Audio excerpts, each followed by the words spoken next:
Hi, everybody. So, this is part two of asking for prayers and good wishes and such, because we can never get enough prayers and good wishes. It's kind of like you can never be too skinny or be too rich.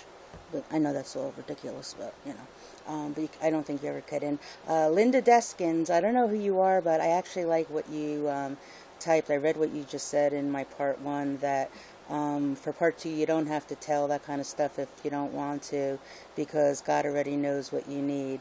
And while that is true, God does know what we need. It doesn't mean that we shouldn't ask or make attempts or put out effort to get things. But that is true. God does know, and that's really how we have to look at things, I guess. Sometimes things work out really great, and everything's wonderful, and things, like always seem to be tripping good and stuff, and then you get whacked in the head, like when you least expect it. And I guess that's life, right? Okay, I don't mean to be philosophical. Okay, so the reason I'm asking for prayers is, and it's sort of a continuation from part one. Um, I've been extremely lucky in my life, and Victor has been too. He and I have both been, even before we knew each other, we grew up in great families. Money was never an issue. Family was never an issue. There weren't, major fights going on in our families or like disharmony or major dysfunction. Of course, there was some dysfunction. Every family's like that, and that's okay. But there was never really anything hard that happened to us. And we were both blessed. And we continued being blessed at first. When he and I first met, even though we were working hard and he was burning out and he had a lot of stress and stuff, still, things worked out, like looking back, very, very well. And no, we can't really have any complaints at all. And we still don't have complaints, but now is when we're having problems. As I've gotten older and as Victor has gotten older, like when you work hard and a lot of your job is also very sedentary.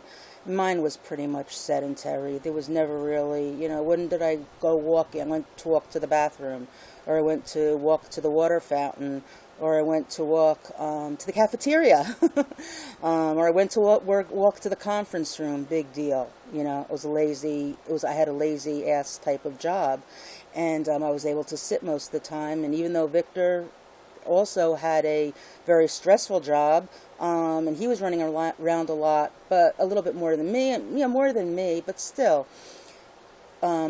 he burnt out. I also was burning out, but whatever, it's life. When you work a long time doing the same thing and stuff, of course you start getting weird about it and stuff. But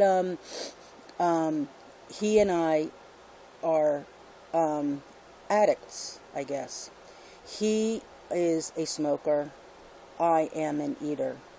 He's a two-pack a day smoker, and I'm not anymore, but I was about a 2,000 to 3,000 calorie a day girl eater. And I got extremely heavy, and I still am very heavy. I'm a candidate for bariatric surgery, and Victor smokes, and he's been smoking for 25 plus years, a few packs a day. I'm not saying that that's what causes every problem, smoking. Like, they like to blame everything. Like, oh, you stubbed your toe? Well, you're a smoker, so it may take you 3 days to heal that stubbed toe. If you weren't a smoker, you could heal it in a day. That kind of stuff. They blame everything on smoking. They blame everything on obesity. They blame everything on laziness, and some of it, of course, might be true, and who knows. But anyway, in Victor's family, his family has heart disease. And all of the men in his family, on his mother's side, they all died like in their 40s. So he's 61 now, so he's like way beyond, the life expectancy in that family. And his mother also died in her 40s. His mother's twin sister died at 46. His male cousins on the mother's side, they all died in their 40s. The women are still alive in his family, but the cousins, I mean, and on his father's side, they have major longevity.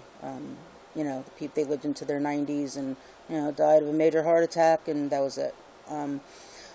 Victor, I guess when he was about in his late 20s, early 30s, before I met him, he started getting a condition called atrial fibrillation, which is a heart arrhythmia. And it's not a atrial fibrillation is not something that will kill you, but it makes your life really crappy. When your heart's not beating in normal sinus rhythm, you feel like shit. The atrium, there's two parts of the heart. The top is the atrial, and the bottom is the ventricles. And the bottom of his heart was, the ventricles were beating normal sinus, normal, but the top wasn't.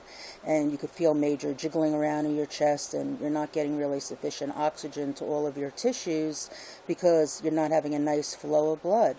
And it makes you feel like crap, and then also you think that you're going to die because you think you're having a heart attack. So like the first couple of years this was happening to him, he always thought, he was going to die. And but then afterwards he learned what he had, and then he learned to manage it. And then after, when you have it for a really long time, sometimes you don't even notice it, and it's still happening. You go to the doctor and they have to tell you, oh, you're not in normal sinus rhythm. So he had atrial fibrillation up until 2 years ago. And there's no cure really for atrial fibrillation. He had a number of catheter ablations where they try to go in into the heart. They try to go in they go through the crotch into the vein, major vein there. They go up and into the heart, and they try to ablate, meaning they try to damage using radio frequency. They try to damage the trigger points in the heart, and usually those are the ones that are around the pulmonary veins in the heart. They try to ablate those areas because those are the triggers very often for people with atrial fibrillation. He had 2 or 3 of those done, and unfortunately he was not cured of atrial fibrillation. And when you have AFib, it's like what's called for short, when you have AFib, you have to take drugs so that you don't have a stroke. So you have to take something called Coumadin. Now they have a better one called Pradaxa. You have to take a blood thinner. And that has a whole host of issues too when you take that. When you cut yourself, you don't stop bleeding, right away, like normal people do. So you have to be very careful not to cut yourself. So he had to take that so he wouldn't have a stroke or, develop clots and such. And he had to take like other antiarrhythmic drugs, then they do not work. For him, it just didn't work.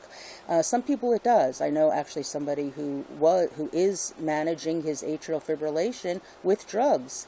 And, but unfortunately, Victor, it didn't work for him. 2 years ago, he read something on the internet that there was a doctor in North Carolina who came up with a new procedure to cure atrial fibrillation. And it was a procedure that made very good sense to him. And we embarked on our trip. We went there, and he found out he was a candidate, and he had the procedure, and they cured him of atrial fibrillation. That was it, and it was amazing. He didn't have to take any more drugs. It was just wonderful. And now he had a normal sinus rhythm. He felt good. He could walk. He could run. He could do everything and not just be, sitting down all the time and just feeling, like a lump of nothing and not being able to be active anymore. He's not used to it. Eventually, but you never know. Sometimes that's what happens, and you just have to learn to deal with it, but he didn't want that for himself. So, and he was lucky he found. So he was cured of atrial fibrillation. A few months after that, though, he developed a new arrhythmia called tachycardia. And a lot of people have tachycardia, and unfortunately, tachycardia is something that can kill you. All right, atrial fibrillation really won't kill you if you take the medication, but tachycardia, it could kill you. And he would get a lot of cardioversions over the last few years. He would get cardioverted where they zap you. You go into the hospital, they put paddles in the front and the back, and they zap you back. You're anesthetized for a few minutes, and they zap you back to normal sinus rhythm. And then hopefully you'll stay in normal sinus rhythm, but unfortunately, if you have the arrhythmia, it keeps coming back for him every few months. And it's a pain in the ass. And with tachycardia, your heart's just beating really fast all the time. It's caused by a condition called atrial flutter, and he had another ablation here in New Jersey to see whether or not they can find the trigger point. Unfortunately, they couldn't. So we are going back tomorrow to North Carolina to the original group that performed his procedure. It's called the Convergent procedure. It's the University of North Carolina at Chapel Hill. We're going back tomorrow, And next week, he's going to have the pre-testing, and he's going to have a procedure there. They're going to try to do an ablation there for him to see whether or not they can find the trigger points. They might be able to. Because they know a lot more about tachycardia and atrial fibrillation and such, other than the hospital, like our major hospital here in Jersey does, and especially because they were the founders of this new procedure called Convergent procedure, and the guy who invented it actually was the one who did the procedure on Victor. The procedure is done by two people, by a cardiac surgeon and by an electrophysiologist. One goes into the heart, to the actual heart on the outside. The other one goes into the heart through the groin. And we're going back, and next week he's having his surgery. We are praying and hoping for a good outcome. The reason why he's doing this is he doesn't want to have a pacemaker. And I know a lot of people have pacemakers and they do very well. Usually the people that do very, very well, unfortunately, are the ones that are very sedentary. You know what I mean? They don't walk around a lot and they don't run around. They're not extremely active. So, but for somebody who wants to be active, like really live life and get out there, the pacemaker may or may not work out really well. Because you have to depend on the pacemaker to increase your heart rate when you want to get up and you want to walk fast. And with people with normal sinus rhythm, they could just do that. You just get up and you start walking faster. When you have an arrhythmia, it may or may not work, the pacemaker. And then you try to walk fast and then you get out of breath. It's a last resort sort of thing for somebody who wants to be active. That's why we're going to North Carolina. We're hoping for this. We're older and stuff, and like we know, we're mortals, and, he's 61, I'm 51. He's hoping, he wants to have like another 20 years, if he can. And not just 20 years of just sitting there and breathing, but he wants to try to have like 20 more years where he could still do some stuff. He doesn't have to do the stuff that he did when he was 20 or 30 or 40 and have that type of energy. He's not going to. Let's be honest about it. He's not going to, and he knows that. He just wants to be able a little bit more, So that's the reason we're going. My father in his synagogue, they have, they're saying prayers, and they've been saying prayers for him every morning. It's something called a Misha Berach. They have, when 10 men gather every morning in the synagogue to pray the morning services, that's called a minyan for 10 people. And then those prayers, they say that, when at least 10 men gather, those prayers are supposedly more seriously answered or, responded to by God. And I'm not sure if I believe in it, but I don't think there's anything wrong with trying. You know what I mean? So, yeah, so we have a lot of people, sort of rooting for us, of course, and his family and my family, and I'm hoping the Reborn family also. I'm really hoping you guys can also. And if you, whenever you think about it and stuff, say like, oh yeah, that girl Natalie, like in New Jersey, her husband, every now and then, just like say, like, hey God, if you're up there, are you there? If you are, don't forget, Natalie and Victor, because they're, it's their time now, they're having their little struggle and stuff, so. Thank you for listening, guys. While I'm there, I'm going to, of course, have my laptop because, everybody, travel your laptop, your cell phone, all modern technology. I'll still be, I'll be online and making videos maybe and just watching stuff and being online and stuff. So thank you guys for listening, and hope everybody has a wonderful weekend coming up, and have fun, or do important things, or feel fulfilled, or play with some kids, and go ride a bicycle, or go play basketball, or go to the amusement park. Have fun, do fun stuff. Especially people who work hard all week.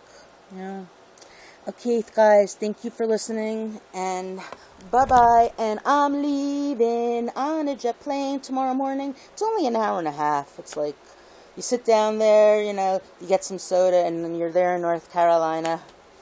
Okay, guys, bye-bye from New Jersey to wherever you are in the world, because everybody's all over the place. Okay, bye-bye, guys.